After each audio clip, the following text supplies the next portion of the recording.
Ang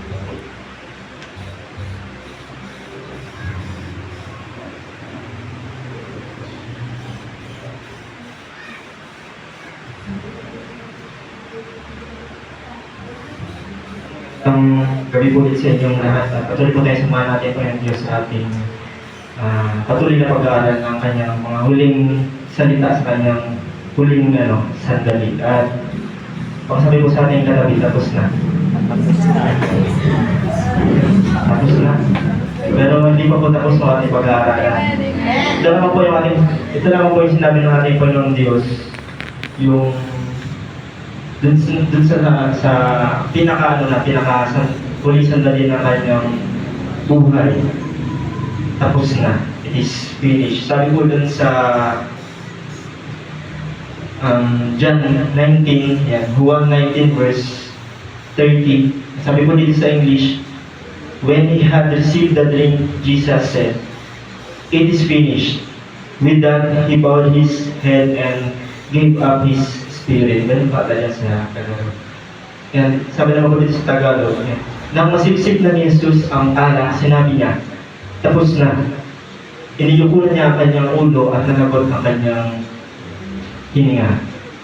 So ngayon po ay pag-aaralan natin, ano ba yung sinasabi natin po ng Diyos na tapos na. Alam natin, tapos na, pero ano po ba talaga yung ano po yung pinapakahulugan ng ating Panginoon Diyos na tapos na sa kanyang sinabi. So ito pong mga ilang katanungan, bakit po naparito ang ating Panginoong Jesus? Ano po ba yung talagang kanyang misyon? Kung bakit siya ay napunta dito sa lupa? Ano ba yung katulad ng ating sinabi kanina? Ano ba talaga yung ibig sabihin ng kanyang sinabi na tapos na or naganap na? At ngayon pong gabi ay ito ba yung ating hinimayin? Yan, para mas lalo po natin maunawaan at maintindihan po yung salitang binanggit ng ating Panginoon Diyos na tapos na. So, una po dun sa sinabi ng ating Panginoon Diyos, unang meaning nung sinabi ng ating Panginoon Diyos na tapos na, ay yung ating pong babalikan sa mga dun po sa Old Testament. Yung parang po sa Old Testament ay may sinabi na po dun na mga hula or mga prophecy patungkol po sa ating Panginoong Jesus na merong sisilang na Jesus at merong yung kanyang mararanasan. Ito nga po yung kanya po paghihirap sa krus ng Calvary. Sabi ko dito sa Luke 4, inalaman po ito sa mga parang mga naging prophecy para sa ating Panginoong Jesus. Ang Espiritu ng Panginoon ay sumasa akin na siyang nagbigay kapangyarihan sa akin para iproklama ang masayang balita sa mahihirap. Tinadala niya ako para pagalingin ang mga nagdurog na puso, para ipahayag sa mga bilanggo ang kalayaan at sa mga bulag ang panunumbalik ng paningin, para panayain ang mga sugatan sa pamamagitan ng pagpapatawad. So ito pong verse na ito ay isa po siya parang isa doon sa magiging misyon ng ating Panginoon. So ito pa po sabi po sa John 10 verse 10, ako ay dumating para sila ay magkaroon ng buhay at magkaroon sila nito ng masagana. Tapos di ba doon pa lang po sa simula sa nung kay Adan at Eva, nung nagkasala po yung dalawa at patungkol po dun sa ahas ay nabanggit din po dun na yung may sisilang galing po sa lahi ng babae na siya dudurog dun sa ahas at siya naman magtutuglaw dun sa tao at wala pong ibang tinapatukoy tinutukoy dun kundi ang ating Panginoong Diyos na siyang mawasak sa kasamaan o sa kasalanan na lahat ay naranasan ang bawat isa sa atin. Sabi po dun sa Isaiah 53, yan isang po ito buong talata hanggang naman po ito hanggang verse 12. Isaiah 53. Ayan yung pong aking basahin para yan malaman po natin yung sinasabi ko dito.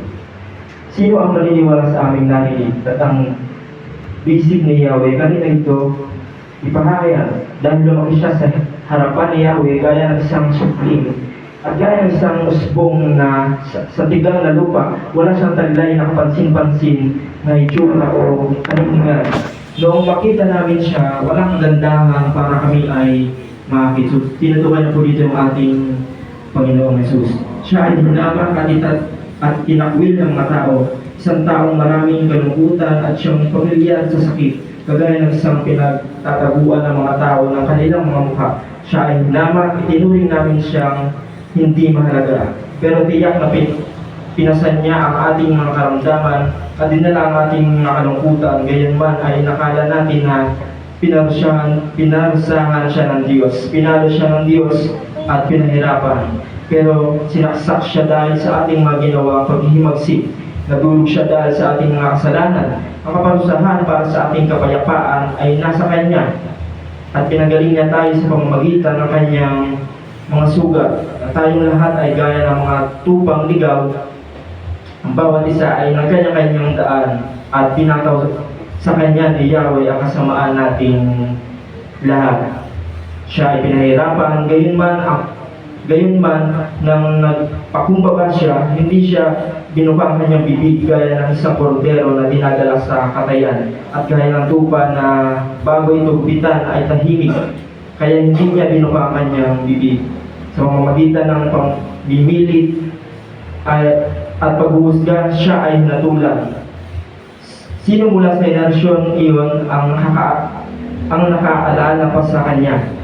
Pero siya ay nahiwalay mula sa lupain ng mga buhay dahil sa mga kasalanan ng aking bayan ay pinataw sa kanya ang parusa.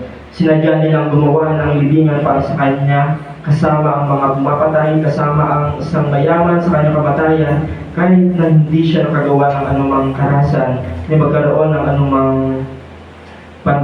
pandalala sa kanyang bibig. Ito ay kalooban ni Yahweh para turugin siya at gawin siyang masama. At kung ginagawa niyang handog ang kanyang buhay para sa kasalanan, makikita niya ang kanyang mga anak, pahabain niya ang kanyang mga araw at ang kalooban ni Yahweh ay matutupad sa pamamagitan. So, di ko lang babanggitin yung last two verses at ito pa naman po ay makita na po natin na gano'n na pong sinasabi dito patungkol sa ating Panginoong Jesus at sa magaganap sa Kanya sa pagdating ng tamang panahon. At yun nga po yung nangyari at siya inaalala po natin ngayon. At naniniwala po ba tayo na mapalad po ang bawat isa na narito tayo ngayong gabi?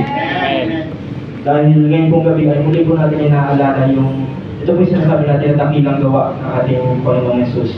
Dahil alam niyo po ba na kapag hindi na po natin naaalala yung ginawa sa atin ng ating Panginoong Jesus, example po sa ating pang-araw-araw na pumumuhay, pag hindi po natin naaalala yung ginawa sa atin ng ating Panginoong Jesus, lahat po ng ating kaisipan natin, lahat po ng ating ginagawa ay puro patungkol lang po dito sa mundong ibabaw.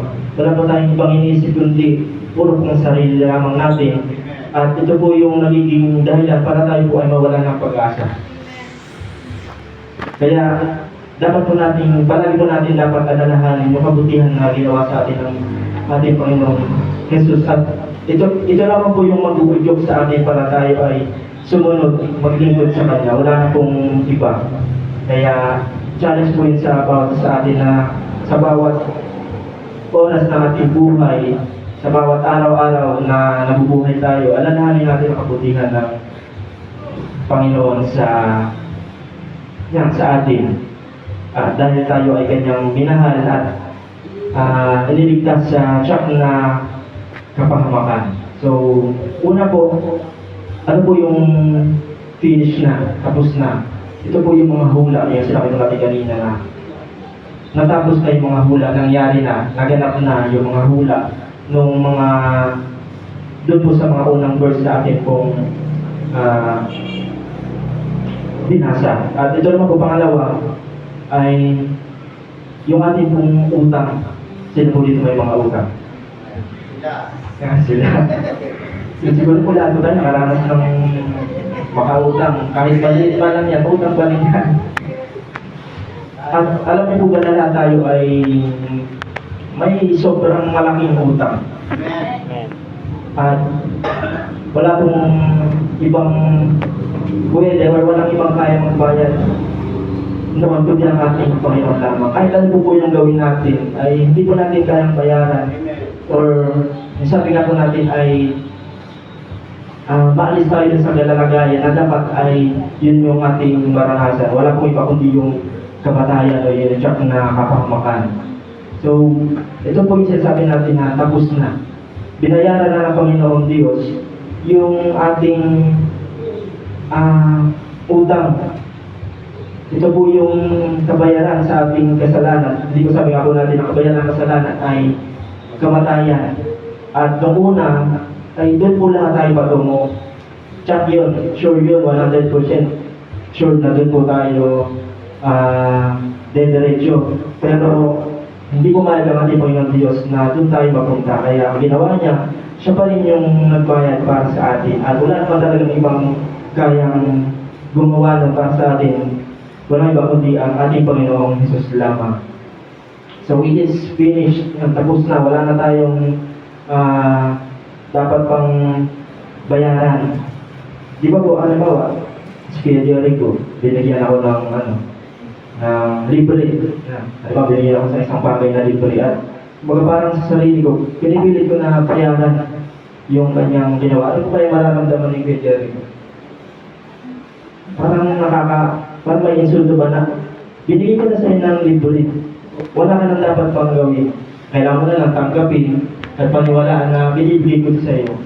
So, yung ginawa ko ng ating Panginoon Jesus, ito po ay wala na tayong pwedeng idagdag pa. Wala na tayong dapat pang gawin na anumang mga sakripisyo para bayaran ang ating kasalanan dahil nung tayo iniligtas ng ating Panginoon Diyos, nung siya nagsakripisyo ay nabayaran na lahat. Wala nang dadagdag dahil sapat na at higit pa yung ginawa ng ating Panginoon Diyos dun sa krus ng Kalbaryo. At ito po, pangatlo, ano po ba yung sinasabi na naganap na is finished? Yung paghihirap. Ito po, meron po tayong yung ating pong isipan ay kumbaga parang mas maunawaan po natin yung sinasabi na paghihirap o yung suffering na dinanas ng ating Panginoong Jesus. Tama-tama po yung kaninang nabanggit ni Jericho sa 1 Peter 2 verse 24. Pag-aaralan din po natin yun. At una, pag-aaralan po natin yung ano ba yung naranasan ng ating Panginoong Diyos na paghihirap. Di ba po lagi po na ating napapanood sa may video pa nga po yan, di ba yung ginawa pang kimpusan, makita natin mga grabing latay, mga yung alamat, tumatansik-tansik. At grabe po talaga yung marahil sa ating pong napanood ay mas grabe pa rin yung nangyari nung panahon ni Jesus dahil wala pa naman nung mga camera kaya hindi po talaga natin makikita kung ano yung tunay na nangyari. Pero alam niyo po ba na may mas matindi pa doon na naranasan natin Panginoon? Bukod sa physical na sakit, bukod sa physical suffering na naramdaman niya, ba't pa po siyang mas nagpanghirap sa kanya? Wala pong iba kundi mga ating mga kasalanan. Di ba sabi po dun sa yung sa binasa po kanina ni Jericho sa 1 Peter 2 verse 24. Siya mismo ang nagdala ng ating mga kasalanan sa kanyang katawan sa puno upang hindi na tayo magkaroon sa bahagi ng kasalanan at upang makapamuhay tayo para sa katuwiran. Sa pamamagitan ng kanyang mga sugat, kayo ay gumaling. Alam niyo po na pinako po ang ating Panginoong Jesus. Hindi naman po physical na suffering yung kanyang pong naranasan, kundi binuhos po lahat ng ating Panginoong Diyos yung kanyang galit, yung kanyang bukod, yung kanyang lahat ng sumpa na dapat tayo po ang sasalunat nun. At yan po ay mas masakit pa dun sa physical na suffering. At yung iba nga po niyang alala, di ba po, ay pinako din po sa krus. Yung iba pa nga po ay nakatiwalig pa. At habang pinako po habang nakabaka sa krus ay kumakanta pa sila. Ano po bang ibig sabihin? Mas matigas sila sa kay Jesus? Mas magaling sila? Mas hindi yung kanilang pananampalataya kay Jesus. Hindi po, dahil sabi nga po, ay kaya namang gawin ng iba yung magpapapako sa krus. Meron pa nga po mga gumagawa na ngayon. Pero po yung nung ibigay po lahat ng ating Panginoong Diyos ng kanyang galing buot sa ating Panginoong Jesus, yung binuhos niya po dun sa lahat ay wala po ibang kaya tumanggap nun kundi ang ating Panginoong Jesus lamang. At yun po yung pinakamasakit na kanya pong naranasan. Kaya po napasabi pa din po siya na, Diyos ko, bakit ba ako pinabayaan? Dahil sa hirap po na kanyang dinanas po sa physical suffering ay yung inner suffering na kung saan lahat na nakasalanan natin, sabi nga po ay siya na po yung pumasan. At kung atin pong laging naaalalahanin yun ay lagi po tayong magpapasalamat sa ating Panginoong Jesus. Wala po tayong dahilan para hindi magpasalamat sa Kanya. Dahil sa Kanya pong takilang gawa na ginawa sa cross ng Kalbaryo. At sunod po ay tapos na. It is finished. Ito naman po yung ating mga kasalanan. At yung sabi nga po natin kanina ay bayad na. Tapos na po yung ating pagkagapos sa kasalanan. Nung una ay nung hindi pa nagaganap yung pagsakripisyo ng ating Panginoon Jesus, ay tayo na ay nakatali. Tayo na ay nakakadena sa kasalanan. Wala tayong takas. Pero nung nagsakripisyo ang ating Panginoon Diyos, na maganap yung dakilang gawa ay pinalaya tayo ng ating Panginoon. Winakasan niya yung kapangyarihan ng kaaway sa ating mga buhay. Alam niyo po ba, tayo na lang yung tumutulak sa ating sarili para sa kasamaan na makatunayan po ay matagal na winakasan ng ating Panginoon Diyos, matagal na po pinagtagumpayan na tayo ay maligtas, tayo ay mapalaya sa kasalanan. Sabi po doon sa Hebreo 2.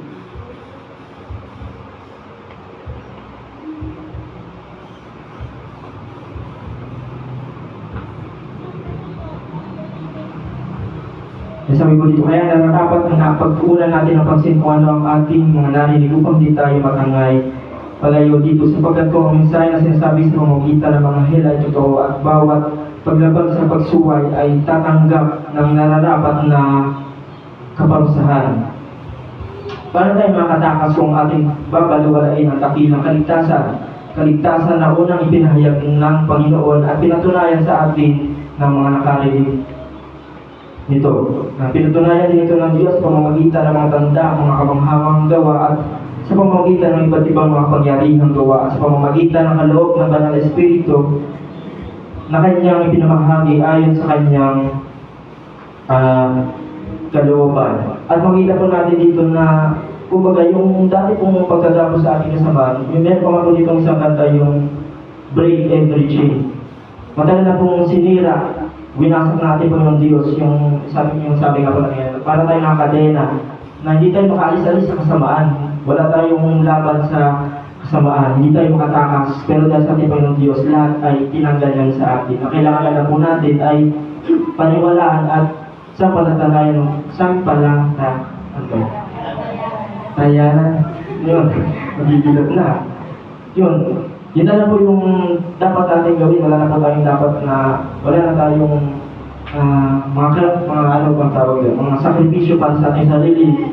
Para naman tayo ay, sabi nga po niyan, mabawasan or maalis ang ating mga kasalanan. Paniwalaan na po natin ang sinabi ng ating Panginoong Diyos at sumampalataya tayo sa kanyang ginawa. At sapat na po yun para tayo ay maligtas sa pamamagitan ng ating Panginoong Jesus. At sabihin po ulit natin sa ating katabi, tapos na. Malaya ka na. At ito po yung panahon, yung ating pong naalala na ito po yung isa sa pinakamasakit o at the same time, pinakamagandang nangyari sa balat ng lupa. Kung saan pinahirapan natin ang ating Panginoon. Pero ito yung panahon kung saan tayo nagkaroon ng pag-asa at yun, pag-asa para tayo ay makasama niya. Tayo po ay patuloy na pagpalain natin po yung Jesus sa ating mga sa kanyang mga mensahe na ating narinig. Salamat.